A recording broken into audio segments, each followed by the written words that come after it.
Y así, queridos, vamos a continuar con la lectura y estudio de la obra del doctor Sigmund Freud. Con este video espero terminar el esquema del psicoanálisis. Y dice, tercera y última parte, la ganancia teórica, dice el doctor Sigmund Freud, capítulo octavo, el aparato psíquico y el mundo exterior. Todas las intelecciones y premisas generales que hemos expuesto en nuestro primer capítulo se obtuvieron desde luego por medio de un laborioso y paciente trabajo de detalle, del cual hemos dado una muestra en el capítulo precedente. Les dejo en la descripción los videos pasados sobre el esquema del psicoanálisis, ¿vale? ¿Acaso nos tiente ahora examinar qué enriquecimiento para nuestro saber hemos adquirido mediante ese trabajo y qué caminos para un ulterior progreso se nos han abierto? Es lógico que nos sorprenda el hecho de que tan a menudo nos viéramos precisados a aventurarnos más allá de las fronteras de la ciencia psicológica. Los fenómenos que nosotros elaborábamos no pertenecen solo a la psicología, tienen también un lado orgánico-biológico y en consonancia con ello, en nuestros empeños en torno de la edificación del psicoanálisis, hemos hecho también sustantivos hallazgos biológicos y no pudimos evitar nuevos supuestos en esa materia, en la biología. Pero permanezcamos en principio en la psicología. Hemos discernido que el deslinde de la norma psíquica respecto de la anormalidad no se puede trazar científicamente, de suerte que a ese distingo debe adjudicársele solo un valor convencional, a despecho de su importancia práctica. En otras palabras, y con palabras más directas, la salud mental no es un fenómeno que pueda sustentarse científicamente, sino que es una convención, es un acuerdo. Más allá de ese acuerdo, la salud mental no existe. Con ello hemos fundado el derecho a comprender la vida anímica normal desde sus perturbaciones, lo cual no sería lícito si esos estados patológicos, neurosis y psicosis, tuvieran causas específicas que obraran al modo de unos cuerpos extraños. En otras palabras, si hablamos de salud mental, es porque podemos, en todo caso, señalar, ¿cómo decirlo? Particulares adaptaciones de seres humanos frente a la vida, pero que no tienen causas específicas. Es decir, no somos tóxicos porque nos pegaron de niños. No. Los asesinos seriales no hacen eso porque los violaron. No. Hay evidencia que sugiere más bien que la mayor parte de los seres humanos comparte un mecanismo adaptativo al cual el psicoanálisis denomina lo psíquico, la mente, lo inconsciente. Ajá. Y mm, hablar de mente es hablar de una lógica muy diferente a hablar de el cuerpo.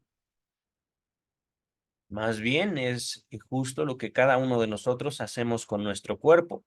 Pero para comprender, digamos, a detalle, no solo todo este bendito canal de YouTube, se trata de aproximarnos a Sigmund Freud, no sometiéndolo a la psicología nuestra, la psicología del año 2024, sino buscarlo comprender en su contexto histórico y social. Ajá. No es que Freud estuviera en desacuerdo, digamos, con las palabras salud mental, no es que buscara combatirlas, de hecho lo acaba de decir literal, lo vamos a usar como una convención, pero más allá de esa convención, no es posible aterrizar en algo. ¿Por qué? Justamente en lo que podemos apoyarnos, en lo que podemos descansar como psicoanalistas, es en el libre uso de la voluntad humana. Libre uso. Pero continuamos con el texto. El estudio de una perturbación del alma que sobreviene mientras se duerme, pasajera, inofensiva, y que aún responde a una función útil, nos proporcionó la clave para entender las enfermedades anímicas permanentes y dañinas para la vida. Y ahora, osemos aseverarlo, vamos a atrevernos a decirlo. La psicología de la conciencia no era más idónea para entender la función anímica normal que para comprender el sueño. Es decir, Freud partió del análisis del sueño, la interpretación de los sueños, para fundamentar su contribución científica o su contribución histórica a la ciencia. Y justamente a partir del estudio científico del sueño, se aproximó a la neurosis y a la psicosis. Ajá. Pero para el año 2024, hasta donde yo conozco, eso sería motivo de una buena investigación, no hay otra teoría, no hay otra aproximación científica al sueño, no al fenómeno de dormir, no, no al cuerpo mientras duerme, no, al sueño como un producto psíquico. Pero les dejo en la descripción de este video la interpretación de los sueños. Ajá. Dice el texto. Los datos de la percepción consciente de sí, los únicos que de ella disponía la psicología de la conciencia, se han revelado dondequiera insuficientes para penetrar la plenitud y la maraña de los procesos anímicos, poner de manifiesto sus relaciones o sus nexos y así discernir o observar las condiciones bajo las cuales son perturbados. Nuestro supuesto de un aparato psíquico extendido en el espacio, esto es importante, supuesto, es una imagen, es, digamos, una representación. No es que, como tal, la mente sea un espacio, no, así lo entendemos, así nos aproximamos a ella. Compuesto con arreglo a fines, desarrollado en virtud de las necesidades de la vida, aparato que solo en un lugar preciso y bajo ciertas condiciones da origen al fenómeno de la conciencia, nos ha habilitado para erigir la psicología sobre parecidas bases que cualquier otra ciencia natural, por ejemplo, la física.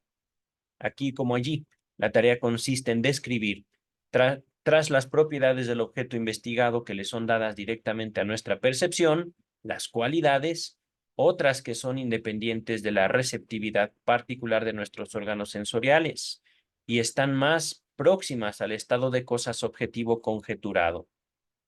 Pero a este mismo no esperamos poder alcanzarlo, pues vemos que a todo lo nuevo por nosotros deducido, estamos precisados a traducirlo a su turno al lenguaje de nuestras percepciones, del que nunca podemos liberarnos.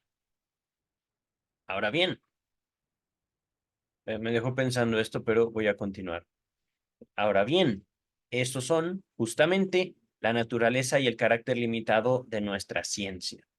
Como diríamos en física, si tuviéramos una vista agudísima, hallaríamos que los cuerpos en apariencia sólidos consisten en partículas de tal y cual figura, magnitud y situación recíproca.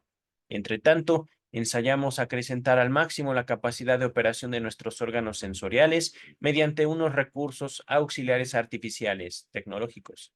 Pero es lícita la expectativa de que al fin tales empeños no harán variar la situación. Lo real objetivo permanecerá siempre no discernible, es decir, incapaz de ser alcanzado por la ciencia.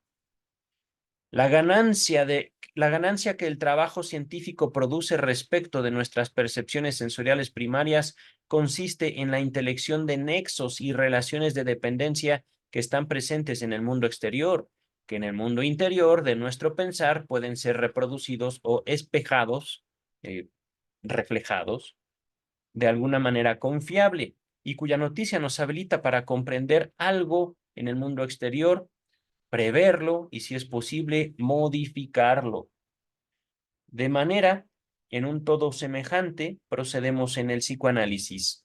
Hemos hallado el recurso técnico para llenar las lagunas de nuestros fenómenos de conciencia, y de él nos valemos como los físicos de la experimentación. Por este camino inferimos cierto número de procesos que en sí y por sí son no discernibles, inconscientes. Los interpolamos dentro de los que no son conscientes, y cuando decimos, por ejemplo, aquí ha intervenido un recuerdo inconsciente, esto quiere decir, aquí ha ocurrido algo por completo inaprehensible para nosotros, pero que si nos hubiera llegado a la conciencia, solo habríamos podido describirlo así y así. Ajá. Desde luego que en cada caso singular queda sujeto a la crítica, averiguar con qué derecho y con qué grado de certeza emprendemos tales inferencias e interpolaciones. Y no se puede desconocer que la decisión ofrece a menudo grandes dificultades que se expresan en la falta de acuerdo entre los analistas. Ha de hacerse responsable de ello a la novedad de la tarea, también a la falta de capacitación, pero además a un factor particular inherente al asunto mismo, a saber, que en la psicología no siempre se trata, como en la física, de cosas del mundo que podrían despertar solo un frío interés científico. Así, uno no se asombrará demasiado si una analista no está suficientemente convencida sobre su propio deseo del pene, no aprecia como es debido este factor en sus pacientes. A ver, otra vez. Uno no se asombrará demasiado si un analista que no está suficientemente convencida sobre su propio deseo del pene, envidia del pene, no aprecia como es debido este factor en sus pacientes. Sin embargo, tales fuentes del error que provienen de la ecuación personal no habrán de significar mucho en definitiva. Si uno lee los viejos manuales de microscopismo, supongo que es la operación del microscopio, se enterará con sorpresa de los requerimientos extraordinarios que en aquel tiempo se hacían a la personalidad de quien observara por ese instrumento, cuando esa técnica no era, cuando esa técnica era todavía joven, mientras que hoy ni se habla de nada de eso. No podemos proponernos la tarea, bueno, antes de continuar, eh, una observación del último Congreso Mundial de Psicoanálisis. Eh, Era muy interesante notar las diferentes aproximaciones. Desde mi experiencia y criterio, no todas, pero sí algunas de ellas muy similares a lo que yo en México conozco como psicoterapia. Aún así, les sugiero, les voy a dejar en la descripción la participación, si mal no recuerdo, fue de Jacqueline Miller, con unas palabras muy precisas. Tiene una presencia contundente el señor. Ajá. Digamos, el líder mundial del psicoanálisis al día de hoy, Jack Alan Miller, que también quiero llegar a sus textos, pero estamos terminando Freud, sigue su biografía de Sigmund Freud, vendrá Melanie Klein, vendrá Jacques Lacan, biografías de Jacques Lacan, y después autores ya contemporáneos, vivos. Ajá. En este canal, pero ahorita terminamos con el esquema del psicoanálisis. No podemos proponernos la tarea de esbozar aquí un cuadro completo del aparato psíquico y sus operaciones. Nos lo estorbaría también la circunstancia de que el psicoanálisis no ha tenido tiempo aún de estudiar de igual medida todas las funciones. Por eso nos conformaremos con repetir en detalle ciertos señalamientos de nuestro capítulo introductorio. El núcleo de nuestro ser está constituido, pues, por el oscuro ello, que no comercia directamente con el mundo exterior y, además, solo es asequible a nuestra noticia por la mediación de otra instancia. Dentro del ello, ejercen su acción eficiente las pulsiones orgánicas, ellas mismas compuestas de mezclas de dos fuerzas primordiales, el eros y destrucción, en variables proporciones y diferenciadas entre sí por su referencia a órganos y sistemas de órgano. Lo único que estas pulsiones quieren alcanzar es la satisfacción, que se espera de precisas alteraciones de los órganos con el auxilio de objetos del mundo exterior. Pero una satisfacción pulsional instantánea y sin miramiento alguno, tal como el ello la exige, con harta frecuencia llevaría a conflictos peligrosos con el mundo exterior y al aniquilamiento. El ello no conoce prevención alguna por la seguridad de la previvencia, es decir, el ello no conoce la muerte, no se preocupa, simplemente dice, mujer, la tomo, hombre, lo tomo, me mata uno, me mata el otro, no me importa, pues ya los tomé. Ajá. O me estorba uno, me estorba el otro, los elimino, los mato. Pero, por supuesto, el ello no reconoce, digamos, más allá de su deseo, más allá de su búsqueda de satisfacción. Continuamos. Ah, y por cierto, no con esto quiero decir que el ello sea malo. No, no hay supervivencia también si no atendemos las necesidades del ello. Pero, continuamos, ¿no? Ninguna angustia. Repito, el ello no conoce previsión alguna por la seguridad de la pervivencia, ninguna angustia. O quizás sería más acertado decir que puede desarrollar, sí, los elementos de sensación de angustia, pero no valorizarlos. Los procesos que son posibles en los enfermos, los procesos que son posibles en los elementos psíquicos supuestos en el interior del ello, y entre estos, el proceso primario, se distinguen en vasta medida de aquellos que no son consabidos por una percepción consciente dentro de nuestra vida intelectual y de sentimientos. Por otra parte, no valen para ellos las limitaciones críticas de la lógica, que desestima y quiere anular o deshacer por inadmisible una parte de estos procesos. El ello, cortado del mundo exterior, tiene su propio mundo de percepción. Registra con extraordinaria agudeza ciertas alteraciones sobrevenidas en su interior, en particular las oscilaciones en la tensión de necesidad de sus pulsiones, las que devienen conscientes como sensaciones de la serie placer-displacer. Desde luego que es difícil indicar los caminos por los cuales se producen estas percepciones y los órganos terminales sensibles con cuyo auxilio concurren. Antes de continuar, queridas, queridos, les sugiero una cosa. Ahorita el doctor Freud no lo ha hecho o no lo ha dicho, no lo ha señalado. eh, Podemos identificar el ello, digámoslo así, como nuestra infancia alterada y aún así que constituye una base sobre la cual edificamos la máscara que constituye la humanidad desde el punto de vista social. Ajá. Entonces, eh, les invité a no asociar el ello con lo malo, sino más bien con la infancia, ¿vale? Vamos a continuar, pero queda en pie que las percepciones de sí mismo, como sentimientos generales y sensaciones de placer-displacer, gobiernan con despótico imperio los decursos, la marea, en el interior del ello. El ello obedece al intransigente principio de placer, pero no el ello solamente. Parece que tampoco la actividad de las otras instancias psíquicas es capaz de cancelar el principio de placer, sino solo de modificarlo. Y sigue siendo una cuestión de la más alta importancia teórica que en el presente no se puede responder. Averiguar cuándo y cómo se logra en general vencer al principio de placer. Les dejo en la descripción más allá del principio de placer.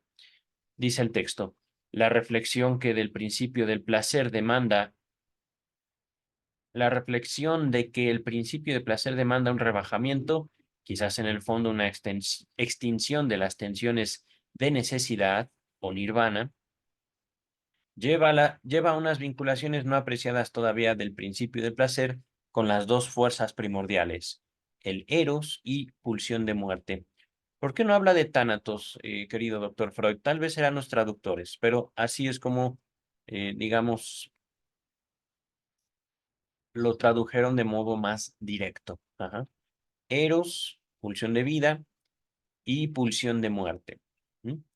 Dice el texto, la otra instancia psíquica que creemos conocer mejor y en la cual nos discernimos por excelencia a nosotros mismos, el llamado yo, se ha desarrollado a partir del estrato cortical del ello, lo más superficial, que por su dispositivo para recibir estímulos y apartarlos permanece en contacto directo con el mundo exterior o la realidad objetiva. Partiendo de la percepción consciente, ha sometido a su influjo o a su influencia distritos cada vez más amplios y estratos más profundos del ello.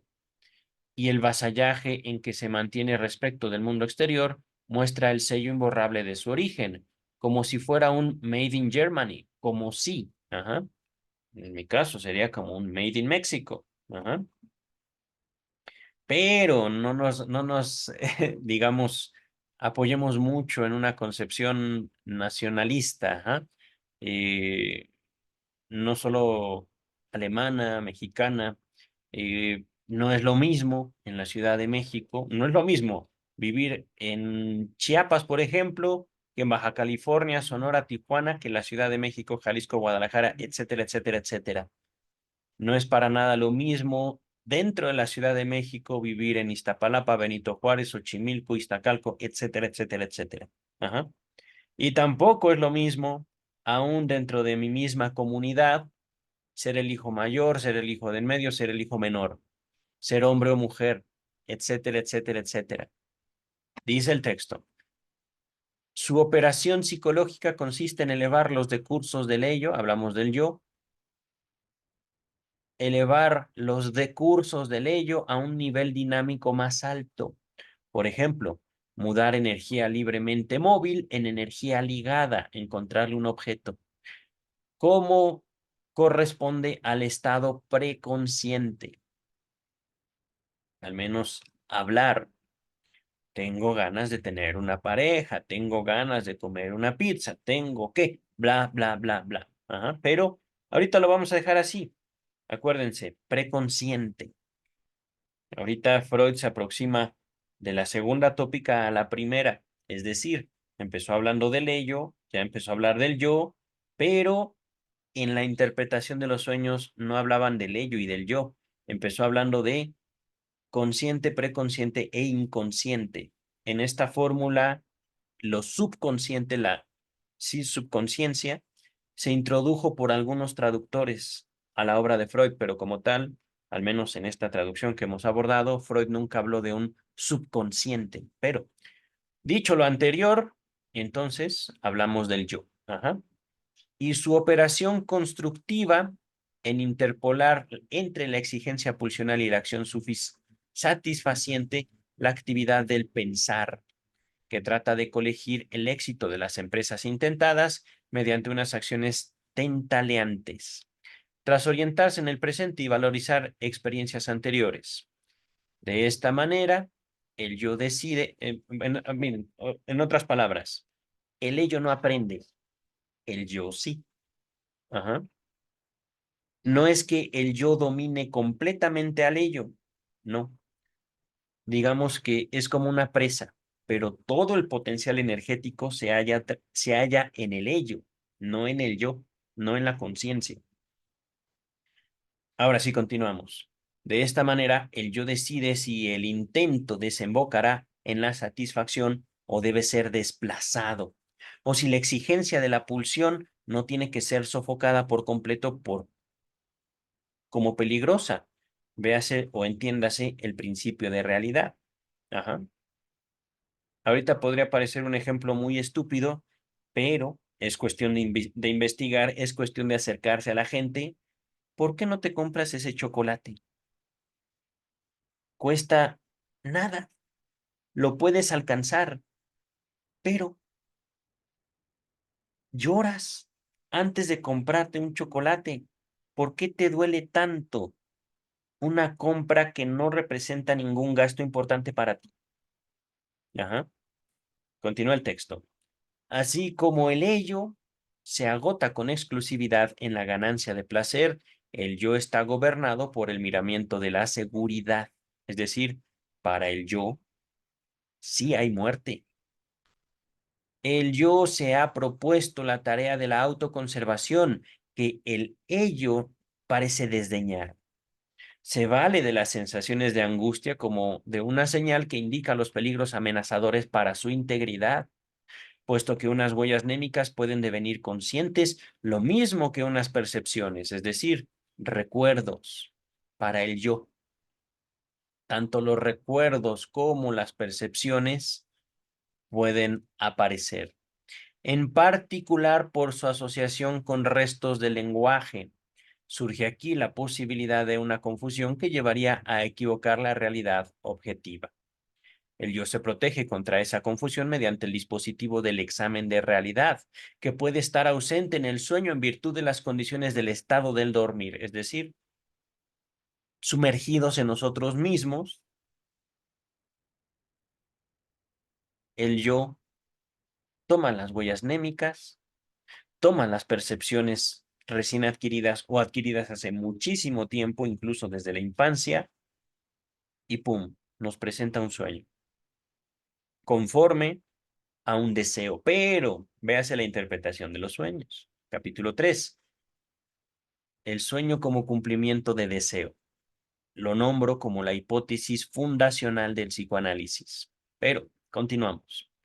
Al yo, que quiere afirmarse en un medio circundante de poderes mecánicos hiperpotentes, repito, es que esto está hermoso. El yo que reconoce que en el mundo hay peligro, le amenazan peligros ante todo desde la realidad objetiva, pero no solo desde allí, no solo desde ahí. El ello propio es una fuente de parecidos peligros, oh sí, y con dos diversos fundamentos. En primer lugar, intensidades pulsionales hipertróficas pueden dañar al yo de manera semejante que los estímulos hipertróficos del mundo exterior. Imagínense eso. Lo voy a poner con otras palabras. Estoy yo sentado en un restaurante y me ponen junto a mí una bocina de 2 metros. Bocina. Estando yo comiendo en el restaurante junto a esta bocina de 2 metros, la ponen a todo volumen y empieza lo que ustedes gusten y manden, un discurso, pero a todo volumen, de una bocina de 2 metros. Definitivamente me va a hacer daño a mi audición. Pero lo mismo ocurre cuando, por ejemplo, un individuo literalmente se ha apartado de toda posibilidad de satisfacción a lo largo de su vida. El ejemplo que les ponía es un chocolate.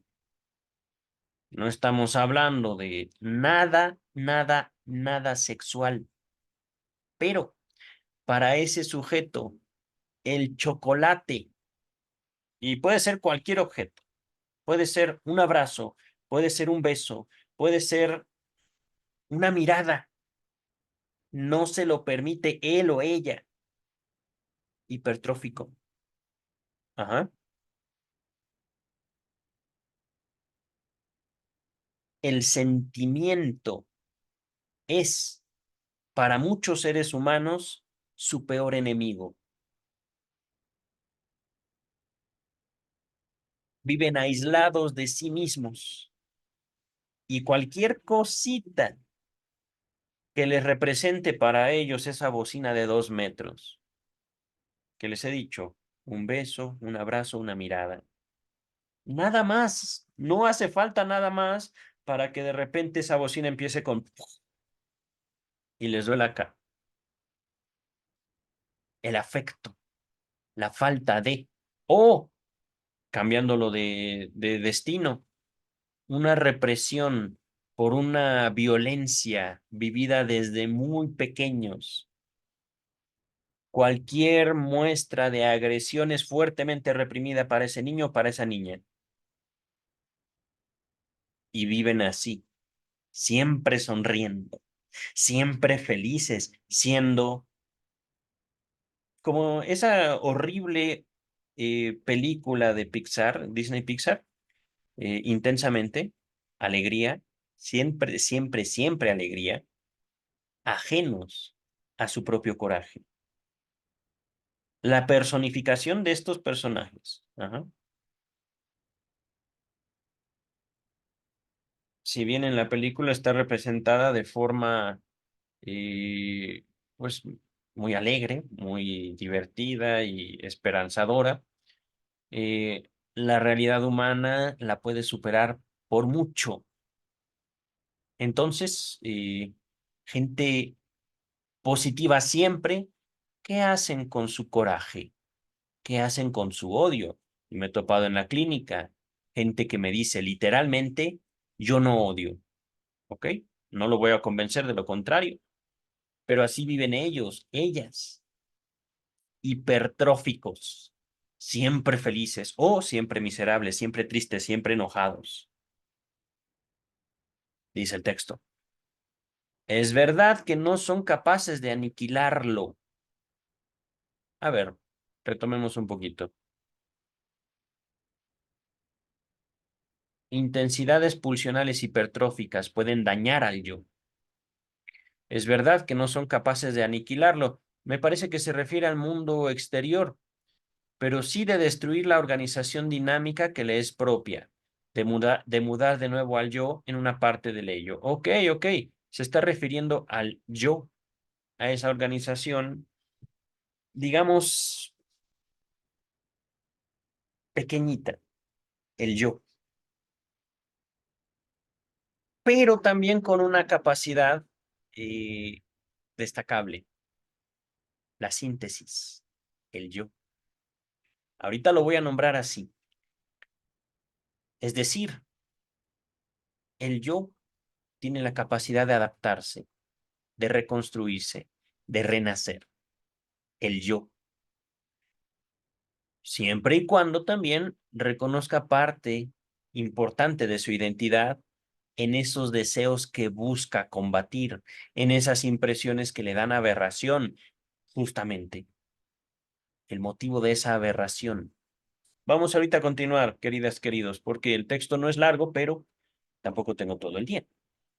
En segundo lugar, la experiencia puede haber enseñado al yo que satisfacer una exigencia pulsional no intolerable en sí misma conllevaría peligros en el mundo exterior, de suerte que esa modalidad de exigencia pulsional deviene ella misma un peligro. A ver, otra vez.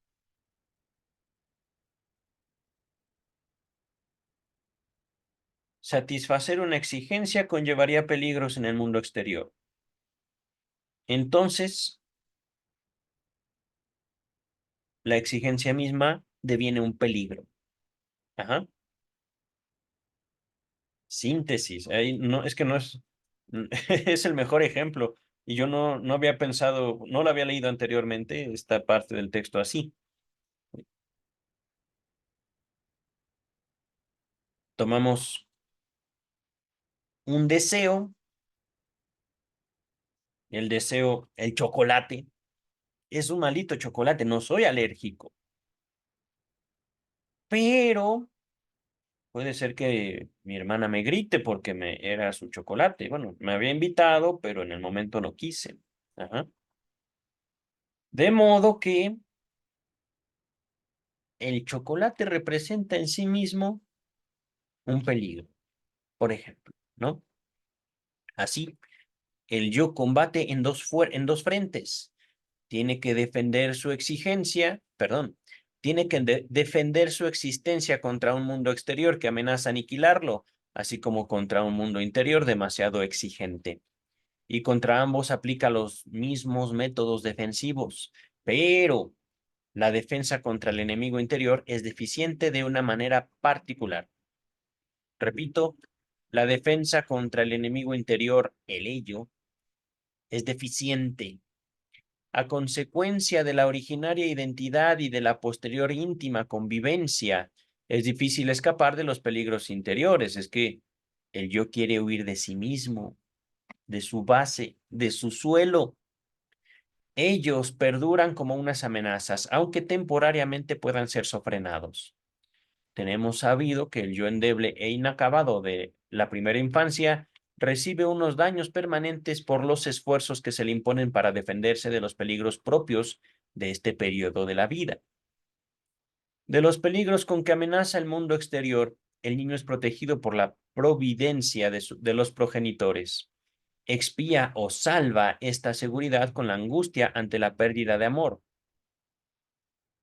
que lo dejaría expuesto inerme, indefenso, a tales peligros.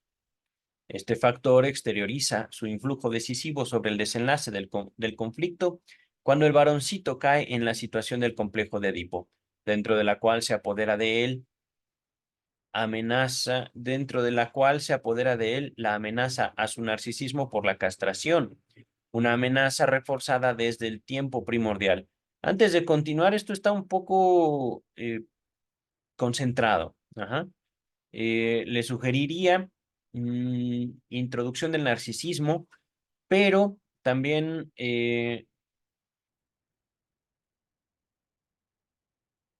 hay varios textos sobre castración y complejo de Edipo. Ah, básicamente lo que está diciendo el doctor Freud, aprendemos nosotros a amar a nuestros seres queridos, a nuestra familia, nuestros cuidadores, eh, pero dentro de la convivencia permanece la impresión o el temor de poder perderlos a ellos. Ajá. Un temor que se origina en una impresión de la sexualidad infantil. Si yo me toco, si yo hago lo que a ellos no les gusta, me pueden castrar. Ajá. Debido a la acción conjugada de ambos influjos, el peligro objetivo actual y el peligro recordado de fundamento filogenético, el niño se ve constreñido a emprender sus intentos defensivos o represiones como esfuerzos de desalojo y suplantación, que si bien son acordes al fin para ese momento, se revelan psicológicamente insuficientes cuando la posterior reanimación de la vida sexual refuerza las exigencias pulsionales en aquel tiempo rechazadas. El abordaje biológico no puede sino declarar entonces que el yo fracasa en la tarea de dominar las excitaciones de la etapa sexual temprana, en una época en que su inacabamiento lo inhabilita para lograrlo. Que esto es básicamente la base teórica, no de una terapia, sino del psicoanálisis. Revivir ese niño, esa niña que teme a sus propios deseos. Y voy a usar esta palabra muy popular para el año 2024, reempoderarlo al presentarle el lenguaje como un campo para la manifestación de su deseo. Pero ahorita lo voy a dejar así. Me estoy aproximando muy superficialmente a la técnica analítica. Les dejo en la descripción todos los escritos de la técnica analítica y les pido también, por favor, poner particular atención en la parte pasada del esquema del psicoanálisis, ¿vale? Continúa el texto. En este retraso del desarrollo, en este retraso del desarrollo yoico respecto del desarrollo libidinal, discernimos la condición esencial de la neurosis y no podemos eludir la conclusión de que esta última se evitaría si al yo infantil se lo dispensase, se le perdonase de esa tarea. Vale decir, se consintiese libremente la vida sexual infantil, como acontece entre muchos primitivos. Pero, queridas y queridos, eh, no se deben tomar estas palabras de forma literal. Para que Freud haya dicho esto, más allá del principio de placer, psicología de las masas y análisis del yo, hablar de vida sexual infantil no es nada más genital. Ay, por cierto, 3 ensayos de teoría sexual. Vida sexual infantil se refiere al contacto del niño con sus propios deseos y justamente hablarlos, no ejecutarlos. ¿Por qué? Aquí no lo dice Freud, pero lo vimos en Más allá del principio de placer. Oye, papá, te quiero mucho, te amo mucho, también quiero a mi mamá, pero ¿por qué diablos me trajeron a este maldito niño? Que es mi hermano, yo no lo quiero, llévenselo, mátenlo, cómanselo, no me importa, no lo quiero aquí. Vida sexual. Otro ejemplo, ya más de la mitología. Mamá, tengo miedo de papá. Estoy seguro que me quiere comer. Y en esto, en nada de esto que estoy mencionando, tiene que ver los genitales. Ajá.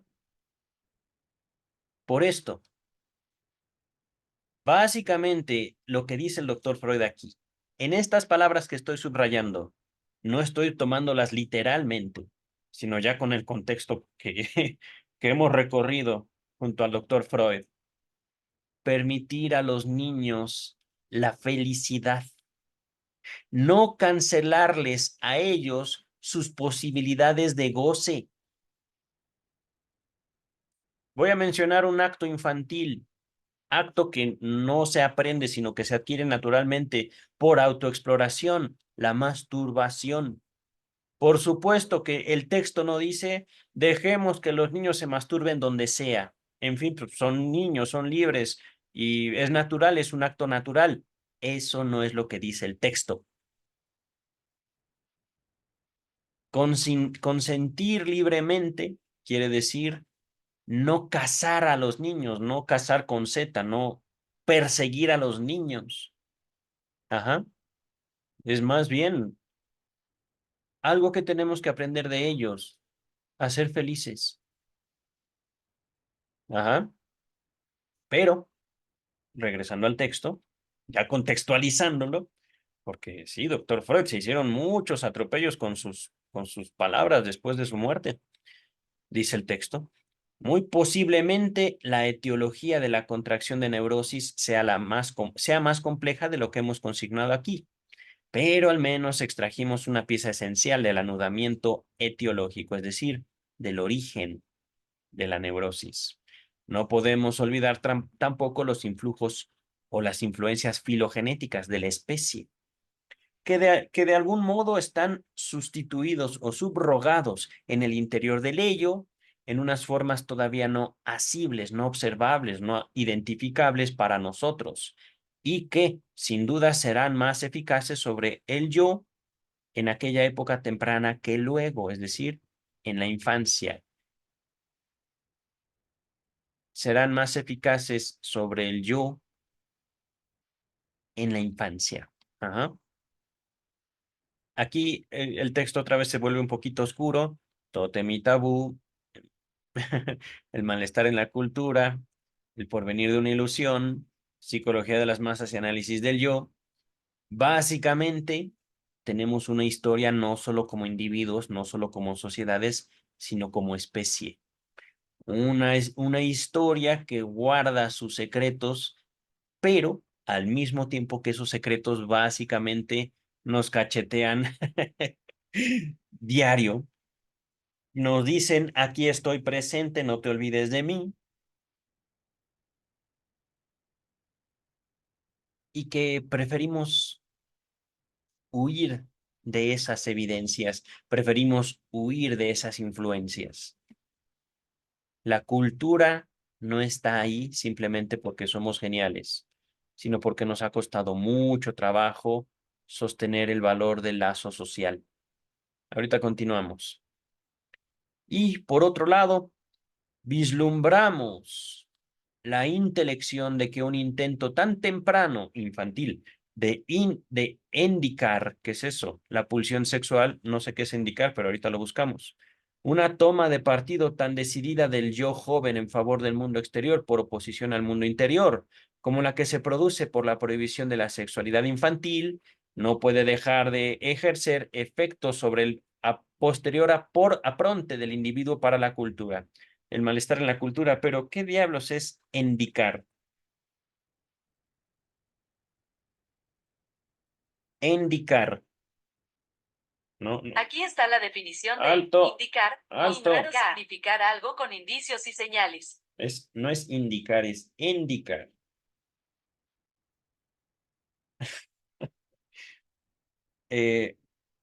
No sé si sea un error de imprenta, me parece que sí, porque le he puesto indicar y me aparecen talleres de reparación de automóviles. Y ok, supongo que es una... Ah, miren, y esto es extraño, ¿eh? Ni siquiera la inteligencia artificial me lo proporcionó. Indicar es mirar. Este verbo es un derivado puramente formal de la palabra o del verbo dicar, no, perdón, dicar, ajá. Se le añade el prefijo en, pero no cambia el significado, mirar. A ver, un intento tan temprano de mirar la pulsión sexual, ok, de hacer algo con eso que nos constituye. Ujú. Una toma de partido tan decidida del yo joven, del yo infantil, en favor del mundo exterior por oposición al mundo interior, como la que se produce por la prohibición de la sexualidad infantil. No puede dejar de ejercer efectos sobre el posterior apronte del individuo para la cultura. Es decir, como yo me apropio o me separo de mi cuerpo, será justamente un fundamento de mi contacto con lo que representa el esfuerzo en conjunto de toda la humanidad. Ajá. Nota número 1, dice el traductor, al concepto muy semejante de aptitud para la cultura había sido analizado con cierta extensión en el texto de Guerra y Muerte, se los dejo en la descripción, y fue mencionado también en El porvenir de una ilusión. Freud no establecía un distingo en su uso de las palabras cultura y civilización. Para Freud era lo mismo. Pero vamos a continuar. Para mí no, pero digo, tiene un sentido. Las exigencias pulsionales esforzadas a apartarse de una satisfacción directa son empujadas o constreñidas a internarse por nuevas vías que llevan a la satisfacción sustitutiva, y en el curso de estos rodeos pueden ser desexualizadas y aflojada su conexión con sus metas pulsionales originarias. Con ello, anticipamos la tesis de que buena parte de nuestro tan estimado patrimonio cultural fue adquirido a expensas de la sexualidad, por limitación de unas fuerzas pulsionales sexuales. Si hasta aquí tuvimos que insistir una y otra vez en que el yo debe su génesis, así como los más importantes de sus caracteres adquiridos, al vínculo con el mundo exterior real, estamos ya preparados para el supuesto de que los estados patológicos del yo, en los que él vuelve a acercarse en grado máximo al ello, se fundan en una cancelación o en un aflojamiento de este vínculo con el mundo exterior. Con esto armoniza muy bien lo que la experiencia clínica nos enseña. La ocasión para el estallido de una psicosis es que la realidad objetiva se haya vuelto insoportablemente dolorosa, o bien que las pulsiones hayan cobrado un refuerzo extraordinario, lo cual, a raíz de las demandas rivales del ello y el mundo exterior, no puede menos que producir el mismo efecto que en el yo. No puede menos que producir el mismo efecto en el yo, perdón. El problema de la psicosis sería sencillo y transparente si el deshacimiento del yo respecto de la realidad objetiva pudiera consumarse sin dejar rastros. Pero, al parecer, esto solo ocurre rara vez, quizá nunca. Aún en el caso de estados que se han distanciado tanto de la realidad efectiva del mundo exterior, como ocurre con una confusión alucinatoria también llamada amentia, uno se entera por la comunicación de los enfermos tras su restablecimiento de que en un rincón de su alma, según su propia expresión, se escondía en aquel tiempo una persona normal, la cual, como un observador no participante, dejaba pasearse frente a sí al espectro de la enfermedad. No sé si sería lícito suponer que es así en general, pero puedo informar algo semejante sobre otra psicosis de trayectoria menos tormentosa. Me viene a la memoria un caso de paranoia crónica en el que, tras cada ataque de celos, un sueño anoticiaba al analista sobre su ocasión, figurándola de una manera correcta por entero, exenta de delirio. Nota número 2. Bueno, se informa con bastante amplitud sobre este caso en el texto, sobre algunos mecanismos neuróticos en los celos, la paranoia y la homosexualidad. También les dejo, además de este texto en la descripción, el caso de Schreber y un caso de paranoia que contradice la teoría psicoanalítica, ¿vale? Continuamos. Paranoia, homosexualidad. Bueno, creo que era paranoia. Bueno, vamos a continuar. Así resultaba una interesante oposición.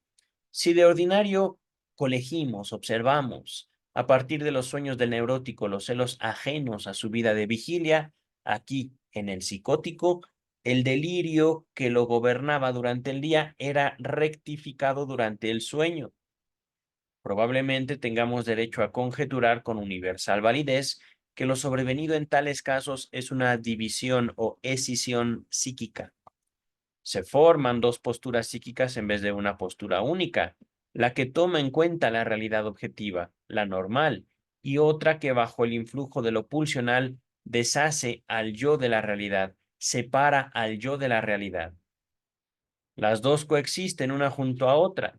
El desenlace depende de la fuerza relativa de ambas. Si la segunda es o deviene la más poderosa, está dada la condición de la psicosis. Si la proporción se invierte, el resultado es una curación aparente de la enfermedad delirante, pero en la realidad efectiva, ella solo se ha retirado a lo inconsciente. Así como de numerosas observaciones, no se puede menos que inferir que el delirio estaba formado y listo desde largo tiempo atrás, antes de advenir a la irrupción manifiesta.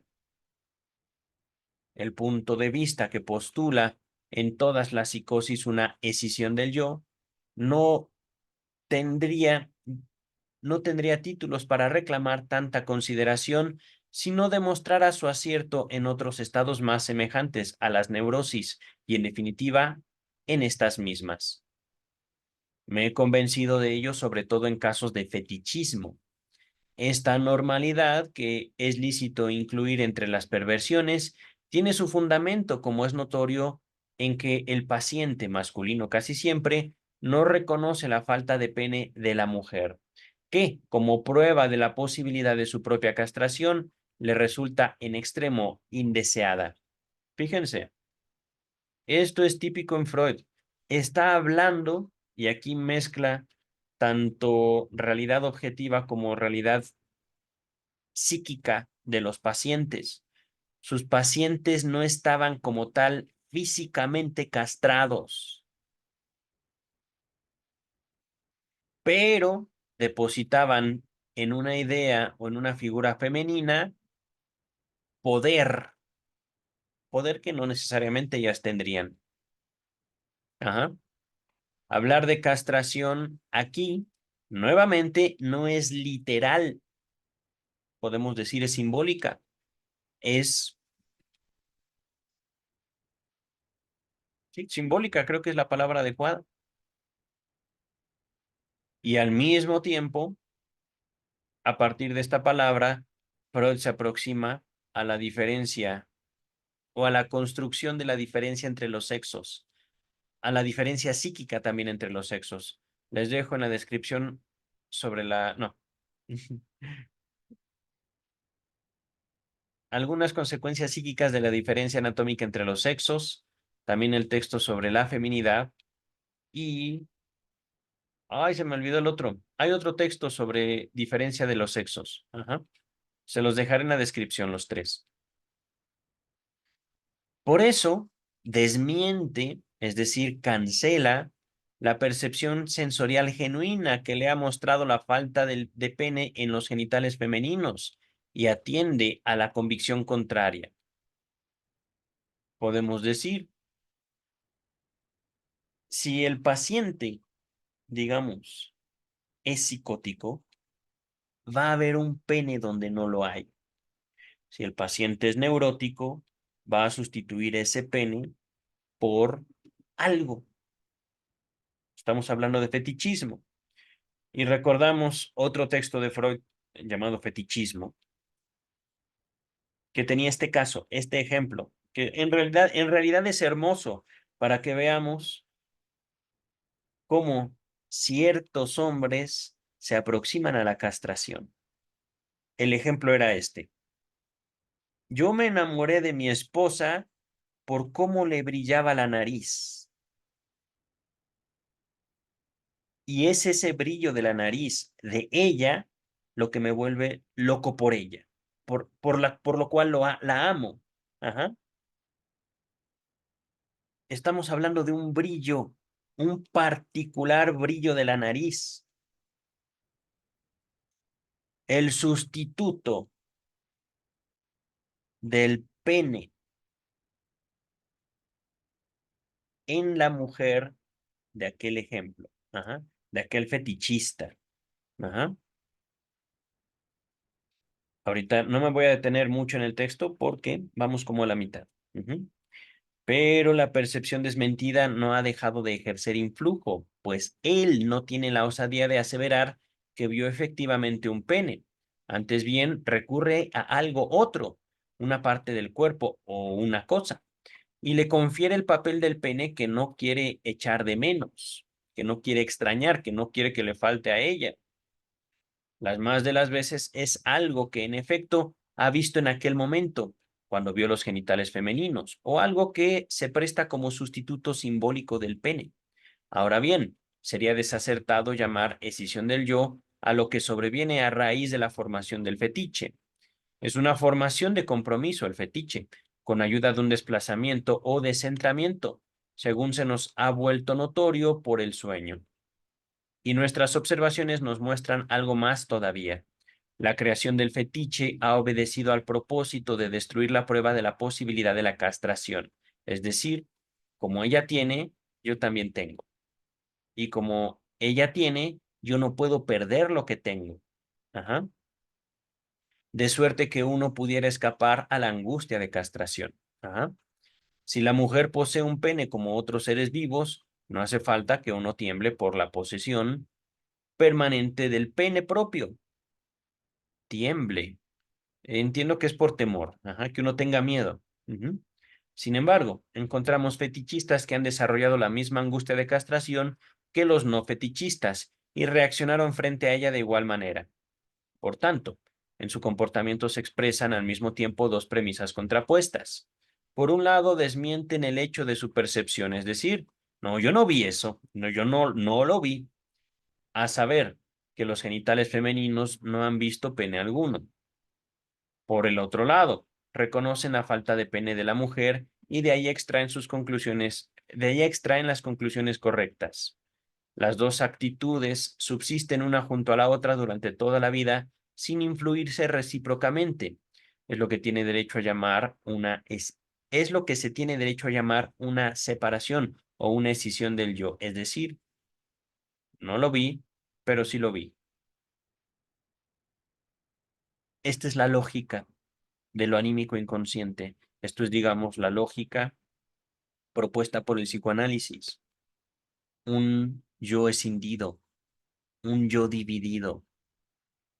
Convivimos el sí y el no sobre lo mismo. Ajá. Que en este caso estamos hablando de la castración, que es por cierto, uno de los temas más importantes, diría yo, del psicoanálisis. Fundacional, no tanto del psicoanálisis, sino de la vida afectiva del ser humano. Pero este estado de cosas nos permite comprender también que con tanta frecuencia el fetichismo alcance solo una plasmación parcial. No gobierna la elección de objeto de una manera excluyente, sino deja espacio para una extensión mayor o menor de la conducta sexual normal, y aún muchas veces se retira a un papel modesto o a la condición de mero indicio. Es decir, si bien en el caso que les expuse era un caso en el cual este hombre había constituido toda su vida amorosa alrededor de una mujer que le brillaba la nariz de cierta manera, la mayor parte de los seres humanos tiene gustos específicos particulares a través de los cuales adquiere eh, forma su sexualidad que podemos llamar relativamente normal. Ajá. Relativamente. Por tanto, los fetichistas nunca han logrado el completo deshacimiento del yo respecto de la realidad objetiva del mundo exterior. No se crea que el fetichismo constituiría una excepción con respecto a la decisión del yo. No es más que un objeto particularmente favorable para el estudio de esta. Recurramos a nuestro anterior señalamiento, que el yo infantil bajo el imperio del mundo real objetivo tramita unas exigencias pulsionales desagradables mediante las llamadas represiones. Y completémoslo ahora, mediante esta otra comprobación, que el yo, en ese mismo periodo de la vida, con harta frecuencia da en la situación de defenderse de una admonición del mundo exterior sentida como penosa. Admonición, una demanda. Ajá. Lo cual acontece mediante la desmentida de las percepciones que anotician de ese reclamo de la realidad objetiva, es decir, no, eso no pasó. Represión, una forma de represión. Ajá. Tales desmentidas sobrevienen asaz a menudo, no solo en fetichistas, y toda vez que tenemos oportunidad de estudiarlas, se revelan como unas medidas que se tomaron a medias, unos intentos incompletos de desasirse de la realidad objetiva. La desautorización es complementada en todos los casos por un reconocimiento. Se establecen siempre dos posturas opuestas, independientes entre sí, que arrojan por resultado la situación de una escisión del yo. También aquí, el desenlace dependerá de cuál de las dos pueda arrastrar hacia sí la intensidad más grande. Los hechos de la escisión del yo que hemos descrito no son tan nuevos ni tan extraños como a primera vista pudiera parecer. Que con respecto a una determinada conducta subsistan en la vida anímica de la persona dos posturas diversas, contrapuestas una a la otra e independientes entre sí. He ahí un rasgo universal de las neurosis. Solo que en este caso una pertenece al yo y la contrapuesta, como reprimida, al ello. El distingo entre ambos casos es, en lo esencial, tópico o estructural, y ya no siempre resulta fácil decidir frente a cuál de esas dos posibilidades se está. Ahora bien, lo importante que ambas tienen en común reside en lo siguiente. No interesa que emprenda el yo en su afán defensivo, sea que quiera desmentir un fragmento del mundo exterior real o efectivo o rechazar una exigencia pulsional del mundo interior. El resultado nunca es perfecto, sin residuo, sino que siempre se siguen de allí dos posturas opuestas, de las cuales la subyacente, la más débil, conduce a ulterioridades psíquicas. Para concluir, solo se requiere señalar cuán poco de todos estos procesos nos deviene consabido por percepción consciente. Nota número 3. Las elucidaciones sobre el fetichismo en este capítulo derivan principalmente del trabajo que Freud dedicara al tema. Ya se los había nombrado, el tema de fetichismo, o sobre fetichismo creo que se llama, o nada más fetichismo, en donde se hallará una temprana referencia a la escisión del yo. Les dejo ese texto, no recuerdo cómo se llama, pero lo encontrarán en la descripción de este video. Ambas cuestiones habían sido abordadas en el texto La escisión del yo en el proceso defensivo. Creo que no recuerdo si lo tenemos. No, miren, este texto es de la página 270, está más adelante entonces. Lo encontrarán en la descripción como pendiente. Y ya que lo tengamos, lo encontrarán en la descripción. Eh, y principiado o iniciado por Freud meses antes de redactar el presente trabajo, este texto. Ajá. Y que quedó inconcluso.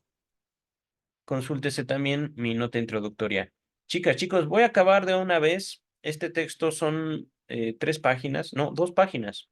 El mundo interior, último capítulo de el esquema del psicoanálisis, para darnos noticia de una coexistencia compleja. No tenemos otro camino que describirla en sucesión, y por eso todas nuestras exposiciones pecan al comienzo de simplificación unilateral y esperan ser completadas, que se corone su edificio y así se las rectifique. la representación de un yo que media o que está de intermedio entre ello y mundo exterior, que asume las exigencias pulsionales del ello para conducirlas a su satisfacción y lleva a cabo percepciones en el ello, valorizándolas como recuerdos, que preocupado por su autoconservación se pone en guardia frente a exhortaciones hipertróficas de ambos lados, al tiempo que es guiado en todas sus decisiones por las indicaciones de un principio de placer modificado. Esta representación, digo, en verdad solo es válida para el yo hasta el final del primer periodo de la infancia, cerca de los 5 años. Hacia esa época se ha consumado una importante alteración. Un fragmento del mundo exterior ha sido resignado como objeto, ha sido abandonado como objeto, al menos parcialmente, y a cambio, por identificación, fue acogido en el interior del yo. O sea, ha devenido un ingrediente del mundo interior. Esta nueva instancia psíquica prosigue las funciones que habían ejercido aquellas personas, aquellos objetos, los objetos abandonados. Ajá. Y aquí nuevamente, esta palabra no es literal. No es que el niño a los 5 años diga, ya no te necesito, mamá, papá, con permiso, me voy a trabajar. No. Es decir, es capaz de separarse cada vez más de ellos, hasta el grado también de reconocer diferencias. Yo quiero esto y ustedes quieren esto, pero ustedes son mi mundo, así que pues ni modo, tengo que someterme. Y estoy diciendo mamá y papá por no decir básicamente la civilización. Ajá. Mamá y papá como los representantes del mundo exterior. Ajá. Pero entonces, separados de mamá y papá, los hacemos propios, los metemos aquí, en el cocoro, en el corazón. Observa al yo esa instancia, esa formación, le da órdenes, lo juzga y lo amenaza con castigos, en un todo como los progenitores, cuyo lugar ha ocupado. Llamamos super yo a esa instancia y la sentimos en sus funciones de juez como nuestra conciencia moral. Algo notable, el super yo a menudo despliega una severidad para la que los progenitores reales no han dado el modelo. Es que también el asiento, la base del super yo, es el ello. La intensidad del ello es también a veces manifestada por el super yo. Y es notable, dice Freud, también que no pida cuentas al yo solo a causa de sus acciones, sino de sus pensamientos y propósitos incumplidos, que parecen serle consabidos. Esto nos trae a la memoria que también el héroe de la saga de Edipo se siente culpable a causa de sus acciones y se somete a un autocastigo, cuando la compulsión del oráculo debería proclamarlo libre de culpa tanto a juicio nuestro como a juicio de él. De hecho, es decir, ¿por qué Edipo se castigó si es lo que el oráculo le había dicho? ¿Mm? De hecho, el superyo es el heredero del complejo de Edipo y solo se impone, aquí Freud está separando, impone, se pone adentro tras la tramitación del complejo de Edipo. Por eso su hiperseveridad no corresponde a un arquetipo objetivo, es decir, no corresponde al ejemplo de los padres, en algunos casos, sino que corresponde a la intensidad de la defensa gastada contra la tentación del complejo de Edipo. Es decir, se castigan tanto como desean, o el castigo va en relación a la intensidad del deseo. Una vislumbre de esta relación de cosas yace sin duda en el fondo de lo que aseveran filósofos y creyentes, a saber, que el sentido moral no es instalado al hombre por la educación, ni lo adquirieron por la vida comunitaria, sino que les ha sido implantado desde un lugar más elevado, la infancia. Mientras el yo trabaja en pleno acuerdo con el superyo, no es fácil distinguir las exteriorizaciones de ambos, pero las tensiones y enajenaciones entre ellos se hacen notar con mucha nitidez. El martirio de los reproches de la conciencia moral responde exactamente a la angustia del niño por la pérdida de amor, angustia que fue sustituida en él por la instancia moral. Por otro lado, cuando el yo ha sustituido con éxito una tentación de hacer algo que sería chocante para el superyo, se siente elevado en su sentimiento de sí y reafirmado en su orgullo, como si hubiera logrado una valiosa conquista. De tal manera, el superyo sigue cumpliendo para el yo el papel de un mundo exterior, aunque haya devenido una pieza del mundo interior. Para todas las posteriores épocas de la vida, sustituye o subroga el influjo de la infancia del individuo, el cuidado del niño, la educación y la dependencia de los progenitores. De esa infancia que en el ser humano se prolonga tanto por la convivencia dentro de las familias. Y con ello no solo adquieren vigencia las cualidades personales de esos progenitores, sino también todo cuanto haya ejercido efectos de comando sobre ellos mismos.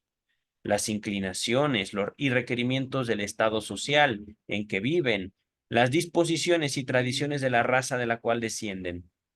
Si uno no es afecto o no es inclinado, no le gustan a las comprobaciones generales y las separaciones tajantes, se puede decir que el mundo exterior, donde el individuo se hallará expuesto, puesto y antepuesto, tras su deshacimiento de los padres, tras su separación, por supuesto, parcial, representa el poder del presente, el superyo. Su ello, con sus tendencias heredadas, un pasado orgánico. Ah, no, el poder del presente sería el yo. El ello, el pasado orgánico. Y el superyo que viene a sumarse más tarde, el pasado cultural, ante todo, que el niño debe, por así decir, revivenciar en los pocos años de su edad temprana. No es fácil que tales generalidades sean universalmente correctas. Una parte de las conquistas culturales sin duda ha dejado como secuela su precipitado dentro del ello. Mucho de lo que el superyo trae despertará un eco en el ello. Y no poco de lo que el niño vivencia como nuevo experimentará un refuerzo porque repite un ancestral vivenciar filogenético, digamos de la especie. Ajá. Lo que has heredado de tus padres, adquiérelo para poseerlo. Nota número 1. Véase Fausto, Goethe, de Goethe. Ajá. Escena 1, parte 1. Estos versos habían sido citados en Tótem y Tabú, que ya les había recomendado. Y encontrarán en la descripción. Finalizamos el esquema. De este modo, el superyo ocupa una suerte de posición media, o que está entre el ello y el mundo exterior, y reúne en sí los influjos del presente y del pasado. En la institución del superyo, uno vivencia, digamos así, un ejemplo del modo en que el presente es transpuesto en pasado. Puntos suspensivos que indican hasta donde tengo conocimiento la próxima muerte del doctor Freud. Queridas, queridos, terminamos el esquema del psicoanálisis, un texto que fue publicado después de la muerte de Freud y hasta donde tengo conocimiento ya lo corroboraremos, lo comprobaremos al estudiar su biografía. Este texto fue inconcluso porque no puedo decir que Freud murió inmediatamente después de estas palabras, no. Freud murió hasta donde sé, tranquilamente en su cama. Pero hay mucho que decir todavía, mucho que saber, mucho que estudiar. Por el momento, finalizamos el esquema del psicoanálisis para aproximarnos ya en el siguiente video, en la siguiente ocasión, análisis terminable e interminable. Diría yo que el último texto que yo quiero leer, el último deseo que albergo al respecto de esta traducción. Por supuesto, soy capaz de ir más allá de mi deseo, y ese es el punto. Eh, Soy capaz de decir, esto es todo lo que quería alcanzar, pero vamos más allá. Ajá. Soy ambicioso, queridas y queridos, y no lo condeno en mí. Yo quiero esa ambición, porque sin duda y ha sido un camino largo para llegar desde el volumen uno hasta análisis terminable e interminable, pero el punto de todo esto es el goce. He gozado esta lectura del esquema del psicoanálisis, he gozado la mayor parte, porque también me ha hecho enojar usted, doctor Freud. eh, Me ha confrontado muchas veces, se lo agradezco. Mm, Sin duda volveré a escucharme toda la lectura que ya hice para abordar otras traducciones, querido doctor Freud, porque su obra es vasta y su obra tiene mucho significado para mí. Queridas, queridos, nos vemos en análisis terminable e interminable que espero grabar en un solo video, si no es que es muy extenso. Si es muy extenso, si tiene muchos capítulos, será al menos en las partes que sean necesarias. Bye, queridas y queridos.